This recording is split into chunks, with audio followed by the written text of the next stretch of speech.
In today's episode, we discuss 8 new rules for online video sermons. We hope this conversation helps your church reach more people and grow.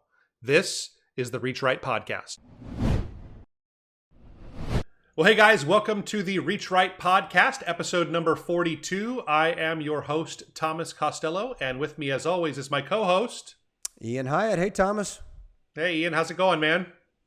It's going good. Good. A little gray day here in Austin, Texas, but sun will be out before too long. That's good. Excited for our conversation today. We're going to be talking about 8 rules for online sermon videos. So we have, over the last year, lived through the coronavirus pandemic. I feel like we're towards the end of it. I got that old shot in the arm yesterday. But one thing that the coronavirus pandemic did is it did make us... it forced our hands when it came to video, and just about every church, I don't know if I have an exact percentage for people, but anecdotally, so many of the churches that we talk to are putting sermons online each and every week. They're using a variety of channels like Facebook, YouTube, Vimeo. Those are probably the most common, or just putting it directly onto their sites. But there are lots of things. I think there's a few rules that we wanted to share today that will help churches get better results that are things that maybe a lot of churches miss when they do post sermons. So obviously, this goes without saying, the most important rule is preach good, right? Like give good sermons. And so that we're going to assume you know how to do that. And that's something that you're called to do if you're putting those on there. So having good content, nothing will substitute for that. You can follow all 8 rules. And if your content stinks, then it's not going to help. We can't help with that. Yeah. Right. That's there are people that help with that. It's just not us, probably. But not us, we have uncovered, I think, a handful of things that will actually help good content perform better. And by perform better, I think it means seeing more people watch it, more people stay through the entire sermon, more people respond, more people connect with your church. Those are some of the goals that churches have with this. And so that's our goal, is to share some of 8 of these things that are maybe missed for a lot of churches, missed for a lot of church leaders when they're putting their sermons online, because they're not things that you do, or maybe you did do pre-pandemic when you weren't filming your services. So I think it's important to kind of talk through some of those. Does that seem right? Yeah, absolutely. And I think this stuff was already important pre-pandemic, but the pandemic, of course, accelerated it like many other things. But I think a lot of churches have upped their game to not just only get their sermons online, but do some of these things we're talking about. So I think it's great. Why don't you kick us off? Yeah, we'll do. I'll get the first one. The first rule for online video sermons is don't neglect the description. Don't neglect the description. And by that means just in every place you'll ever put a video online, a sermon video, there is always a spot where you can put some content that goes with it. If you're putting your sermon in a place where there isn't a content spot, some of the old video players that maybe websites had would have functioned this way. It's probably a bad idea. You probably ought to look at upgrading or getting a different system there. But all of the big players, whether it be a Facebook post, YouTube is probably the most popular, Vimeo, or some other channel like that. All of those have a big spot, and one of the most important things you can do is writing a good description that goes with your sermon there. The reason for this is because in order for sermons to be found online, not just by your members, but by people that aren't yet members of your church, people are usually using search engines to find that kind of content. And that even applies to like Facebook.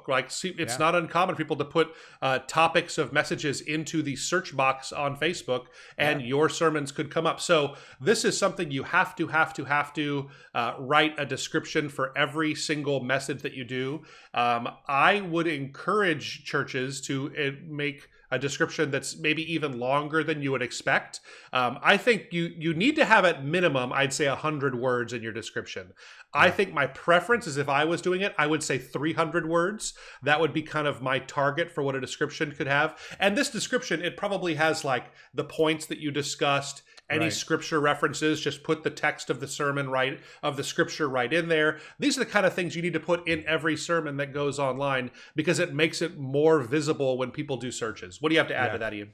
Not much. You covered a lot of it, but I think it's funny. Some of our listeners might be thinking, wow, that many words, up to 300. And I mean, because we're all thinking when it comes to the web, keeping everything, short and as simple as possible. And that makes sense in a lot of ways, but not in this particular situation with your messages, because I think that, like you're saying, the value it has for SEO, you want these to be found when someone's looking for whatever, messages having to do with love or finances or whatever it would be that they're searching for.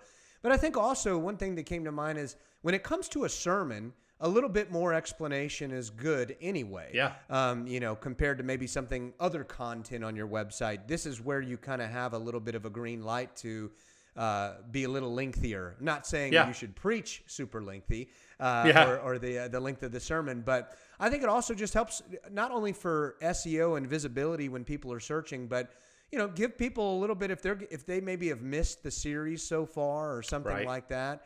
Give them a little bit of explanation as to what the message is, give them some context. And like you said, I think one of the neat things you just mentioned that makes this encouraging and not too work heavy for a pastor or a media person making updates to a site is that this content's really already being created, when it comes to, like you said, sermon points, scripture references. Those things are already there, so it shouldn't be too tough for someone to come up with a good 150 to 300 words there. Yeah, I think that what the content you're looking for here is kind of that intriguing question is like, what is the problem that we're trying to solve in this sermon? So have you ever wondered this, or have you ever dealt with this issue in your life? Well, in these next in this sermon, we're going to tackle 6 ways that we can uncover that and get victory over that situation. And so that's the kind of stuff. We're not trying to give away the whole story. You don't want to give away the entire sermon. You don't put the application in there. But I think giving that description, it serves as a tool to help someone be inspired to stick around and listen to the end and actually watch the video there. So that's it. That's good. Well, I'll tackle the next one, which is be careful with crafty sermon titles or titles to your messages. So be careful with getting crafty. It's easy to get creative, right? When it comes to a sermon, and when you're thinking about it as a pastor, and I've preached, you've preached, you're thinking about it from just your point of view, and it's easy to kind of come up with something crafty or too creative, and that's good. It's a positive thought. It's the right thought. But when it comes to, again, people searching for specific things online, if you had a good example when we were talking about this point earlier, brainstorming for this podcast, if you have a message that it's about when Shadrach, Meshach, and Abednego were in the fire, if you want to call it jump in the fire, that sounds cool and it's a little creative, but most people won't be searching for sermons or messages about jumping into the fire, right? It's probably the last thing that they want to, when they're thinking about heaven and hell. But no, instead it would be something like how to grow in your faith or something like that, because obviously that's a faith example in Scripture.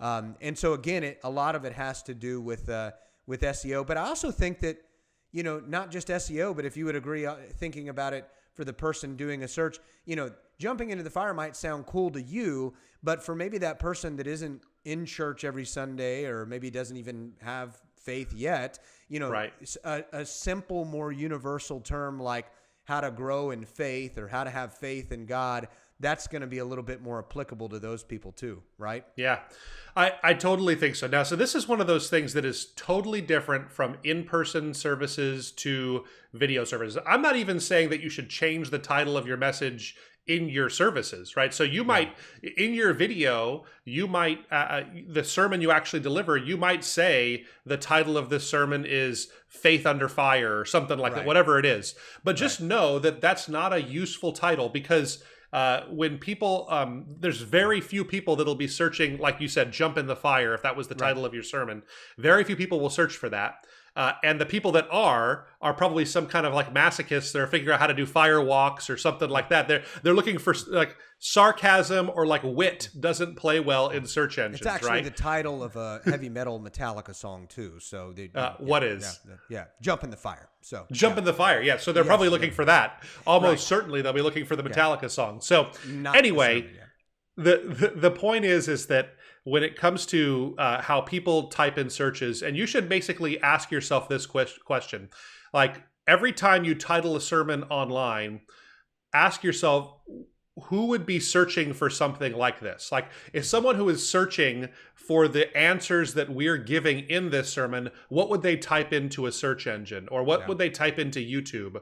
YouTube is great for how-to videos and for learning new topics. And so for a Shadrach, Meshach, and Abednego sermon that's about you might be how to keep your faith in trials or in hard times or something like that, that would be more appropriate for a title. Now, again, I'm not saying change your physical sermon title. Like when you give you could even in the video, you could say, hey, the title of our sermon is Faith Under Fire. That's okay to do that. But in the description that you're writing, when you're loading it on your site, on YouTube, on Facebook, wherever it is, the title should be something that you could conceive that a person who is looking for answers to the questions you're answering, they'd type into a search engine. That's good. That's good. Awesome. Excellent. Why don't you tackle the next one? Cool. Number 3 is consider a transcript. Consider giving a transcript. I've never been one of those guys that preaches from a manuscript. So some of our audience, I'm sure, writes out every word of their message and types it out, and they read from it. That was never just my way. I was more of an outline kind of a guy. Yeah. But when it comes to search engines and being visible online, as a general rule, more good content is better than less content. So when you can, when it makes sense, and there's some cost to count with this, but having a transcript of your message, having it in written form, is a really valuable tool for search engines. So there's a couple of ways that churches can tackle this. So many churches probably have someone who is a volunteer, or maybe someone who's good at typing, who would love to take in the message each week and transcribe that. That's just something that they would have a heart to do. Maybe you have someone who comes to mind in your church that could do that. That's fantastic. The other option is there's some really cool tools out there nowadays, and we can put a few of them in the description here, but there's some great tools that will, you can pay for a service to transcribe things. On average, for decent transcription, you're probably talking about in the range of $1 a minute. That's what those kinds of services will cost. They use digital tools, and then someone kind of checking on them for the more expensive ones. And then you'll have really cheap ones that cost $1 for a whole sermon that just spit out the computerized version of it with all of your ums and uhs and your stutters and all those kinds of things in there too. So I have seen this be really helpful for churches just because it gets thousands of words onto those posts, and there are some people that just learn by reading better than by watching, and so they would like to be able to read through a sermon and see what you have there. I know that there's a few pastors in history that I am so blessed to have been able to read, like Charles Spurgeon. We did one of our sites that we do after him. We're big Spurgeon fans. You know, I don't know that if I heard him preach that I heard that he just read from his messages when he preached. So I don't know that it would be as valuable to actually watch a sermon from Charles Spurgeon if you could. But reading it has been something that's been valuable to me over the years. So there are people that really do learn that way. That's good. And I think, again, more content, just like we've talked about with blogs, just like we've talked about with, and we don't, again, we're not recommending you make your website busy with, going too lengthy on things, but the more content with good keywords, because there's going to be a lot of rich keywords within sermon content. Pastors say a lot, they teach a lot, they give a lot of references, and not just scripture references, but storytelling, and all sorts of good content comes from that. And again, I think people, they're digging into messages more these days too. After with the pandemic, a lot of people, they prefer to not only just watch, but like you said, read. I've seen it on more websites than ever before. So I think it's a good thing. So excellent. I'll tackle the next one, which is make a cover image. So I think, for a while now, way pre-pandemic, churches have been moving more towards doing sermon series, and not every pastor is going to be a series-oriented pastor, and that's fine. But for a while now, we've known there's been value to having a nice cover image for your message, or sermon series graphic, something. We've known already that the current generation, the next generation, people are becoming even more visual now than ever. So for that reason, you're going to have something more engaging.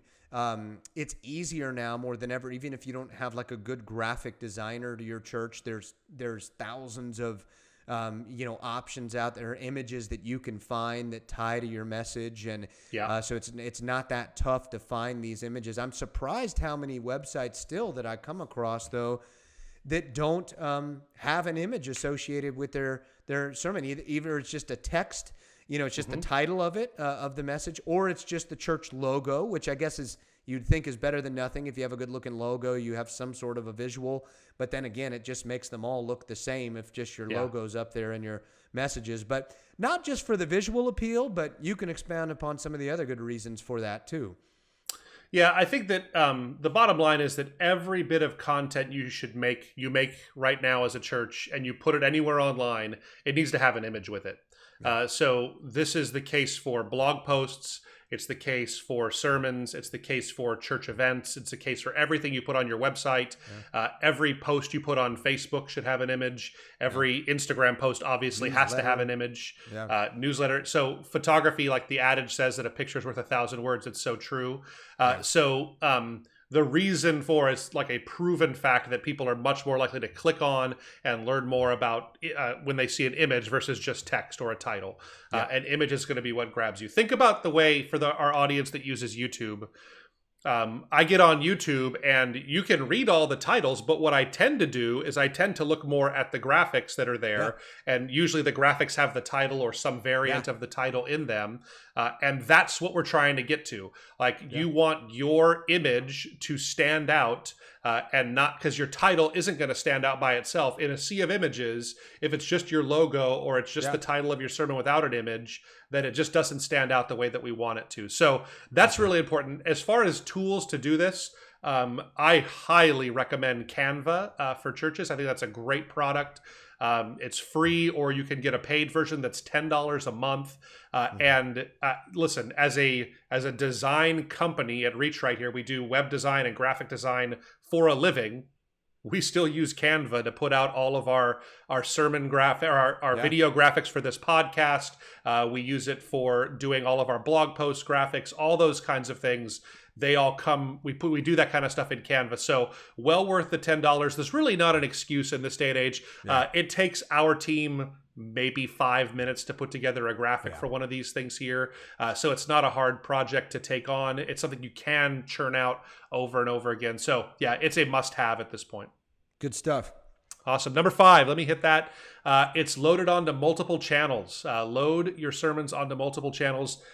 This is because if you're doing the hard work of recording a videotaping a service, you're putting it on one channel, it really isn't a lot more work to put it onto other channels. So I think that every church should have their sermons on at least YouTube, Facebook, and then probably you might want to use a Vimeo or something like that, and then certainly having it directly on your website.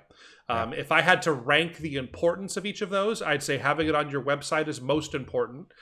Because that's where people will go and expect to have that. And the moment you send people off of your site onto YouTube or Facebook to watch a message, you lose that audience. You no longer have control over what they see after that and where they click off to and all those things. So having it on your site is the most important. I think most churches today are probably putting it onto a YouTube or Vimeo and then embedding that onto their website. But really, like for instance, this podcast, we do a video format. We put that on YouTube and Facebook and our site. And then we also have an audio format that we put out onto Apple Podcasts, Spotify, all the podcast channels that it goes out to.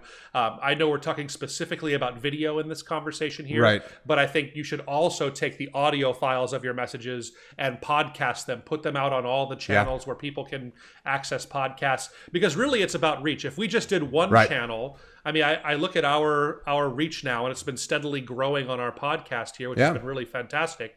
But our reach is divided. I mean, no one part has more than 50% of our audience. Our largest is people listening on their devices, the audio version.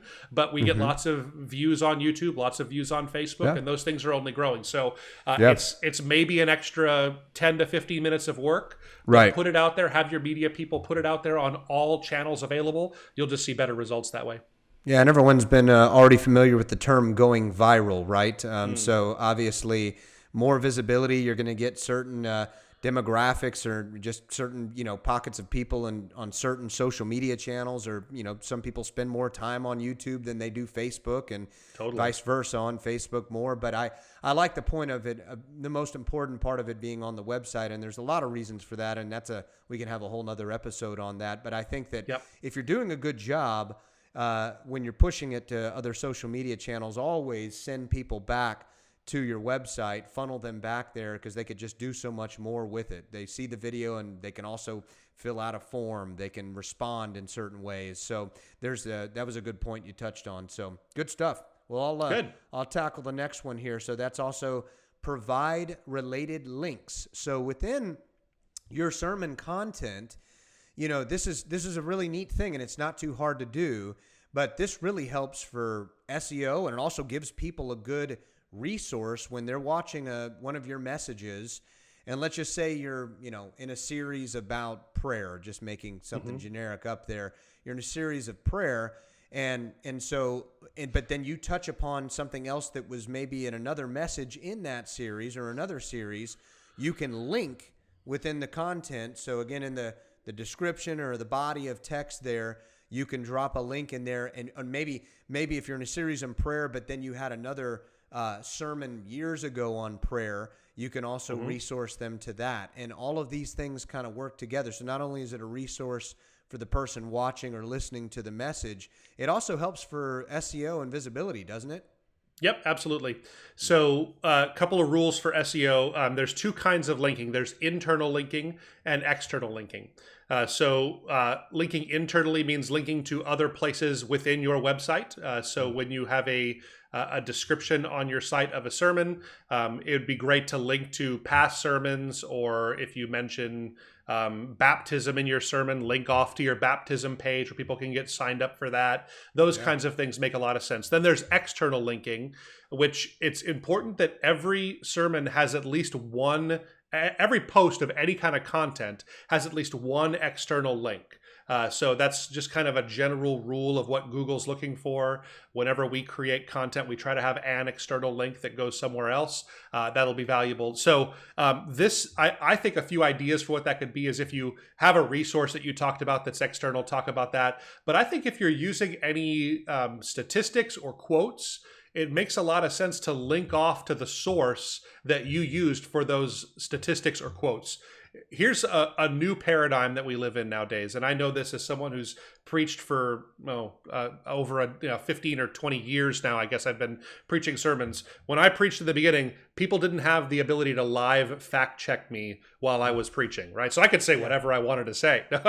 No, but it's one of those things where now I know for a fact, especially online, that people are live fact checking people. Like if a pastor quotes a statistic and they say that over 50% of statistics are made up on the spot, right? So but if a pastor's quoting a statistic and it doesn't ring true to someone, I'm going to be surprised if they're not pulling up another device, or maybe even that'll make them stop your video and what they're doing in the sermon and go on to another window and try and figure out what's going on. So the best way to put that to rest is just provide links to it. If you have statistics that you're talking about, or you're talking about something that has a quote from someone else, put it right there in the description, link off to them, give credit where credit's due. And I think everybody's happier that way. Makes you more credible too. Right? Yeah, so absolutely. Whenever we talk about statistics with web design or search engine marketing or whatever, we mention the source so that it's if people know it's a reliable and credible thing. So that's exactly right. Yeah, that's it. Well, good. Number 7. Let me hit that one. Yeah. It's create a short intro. Create a short intro. So there's two kinds of ways to do this. So one way is like a really short intro that just says, the name of your church and maybe a little audible part that has that. That's not what we're talking about here. Kind of like a title screen. That's good. Go ahead and do that. Yeah. I think that every sermon video you should almost think of yourself as like as a YouTuber. Every time you preach, and you can do this after the fact too, but you should think of yourself like a YouTuber, and you think about the YouTube videos that you watch. Usually what the format is, they'll have a excited person in the beginning telling you about all the things you're going to learn in this video. They'll have a little title screen, and then they'll go on telling you the things in the video. They'll actually do the video. So that's probably something like, hey, welcome. In this episode, you're going to learn about this, or in this sermon today, we're going to talk about faith, how faith is going to make an impact on your life. We hope it helps you make a life change today, or something to that effect. That just talks a little bit about what you're going to get and a reason to stick around on this video. And then it helps them kind of get over that hump and not click over in the first few seconds. Because here's the deal. The first 15 seconds, that is the most important part of the video, because people decide whether they're going to stay for it or not in those first 15 seconds there. So that little intro, it's something that we've started doing here. We've always done it on the audio side, but it takes a little bit more work. And so we started doing that on our video side here too. And we've actually seen an uptick in our time that people spend watching videos as a result of having those little intros. So you probably don't do that already on Sunday. So taking just the raw footage from Sunday, that won't really work. What you might want to do is maybe after service on Sunday, you kind of get up there and after your sermon, you'll say, hey, in this sermon, we talked about this. We hope you stick around and catch the entire thing. All right. Or the one that I love is the ones that if you have like let's say you're one of those point preachers where you say you have 7 points in this message or something like that. You've probably seen this video, Ian, where someone says, in this video, we're going to talk about the 7 reasons that it's important to keep your faith in fires. And all these reasons are very important, especially number 7. Right, that's what they'll say. That way that it kind of it makes the audience think, "Wow, I really should stick around for all 7 of these, especially the last one, because something special is going to happen there." So that's right. These intro videos are really powerful. I think a great tool, and I think it is more work, but I think it'll get you better results. What do you have to add to that? Yeah, you made me think of several things. So back in college, when I had my public speaking class, and that. Number one, like recommendation at the very beginning of your speech is to have an attention-getting statement. Something that's just going to get people engaged right off the bat. So this has been a principle that's been around. I mean, like you said, those first few seconds, just like on a website, we say George Barna came out with this stat. I don't know how long ago. He said you only have about 4 to 6 seconds to get someone engaged on the home page of your website. And within those first few seconds, they're deciding whether or not they're going to click further. It's the same kind of concept. And then it also made me think of my church. I go to a larger church. We've talked about that. There's a lot of production put into our pastor's sermon series and everything. But, they've put and I'm not saying every church has to put a ton of production in this, but what we've seen is when we do, and this is a short thing, like you said. But when we do an impactful, short opening kind of, intro to the sermon series, we've heard people stand up and scream. They get so excited, and they're like, woohoo, and they're ready. And that's just how we're wired. It's how we're wired. And I think that, you never get a second chance to make that first impression like we've always seen. So, but that's it. Yeah, that's good. Well, it's funny you mentioned that some of those messages that said, especially point number 7, stick around for that. We're on our last point, number 8, which might be the most important. No, it's last but not least for sure. That's ask people to interact. After they have, while they're watching, after they've listened or watched. We do it at the end of every podcast. Like, comment, subscribe. We've seen this. It's a principle that's been around in marketing for years, and the same, and it's going to help churches hear from people. I know that marketing, we don't always want to say all these words in ministry, but it's something that's baked into anything you do. When you ask someone to respond or do something, there are so many more times. I don't know statistically how many times more likely they are to do it, but they are more likely to do it. So I think that's always something you should do. Yep, you have not because you ask not. It's That's something right. that is important. So the reason for this is that likes and comments and subscriptions and shares and all those things, they tell each of the algorithms, whether it be YouTube's or Google's search algorithm or Facebook's algorithm, whichever one it is, it tells them this content's good. We should show it to more people. Like that's what it reinforces it. So the more likes, comments, subscribes, shares that you get, the more visible your message will be. Therefore, the more people you will reach with the message. Therefore, the bigger impact you can have for the kingdom with the messages that you're being given.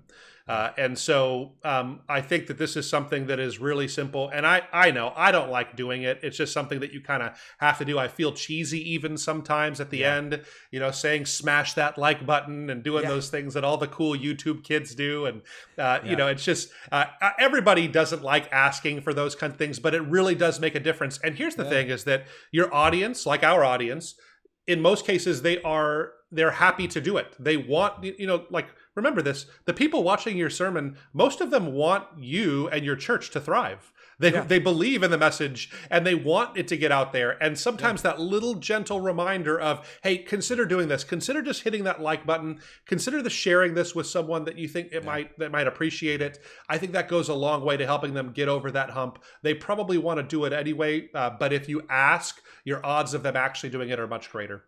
Yeah, good stuff. Nothing much to add there. Hopefully this was helpful to everyone.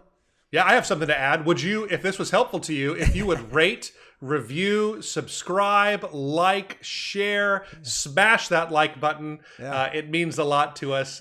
We hear from you guys, and we hear from some of the people that watch consistently just that it is making a difference in your churches, and that means the world to us. So thank you guys so much for your continued support in this Reach Right podcast. Thank you. Thank you for being part of the Reach Right family, and we'll see you guys next week.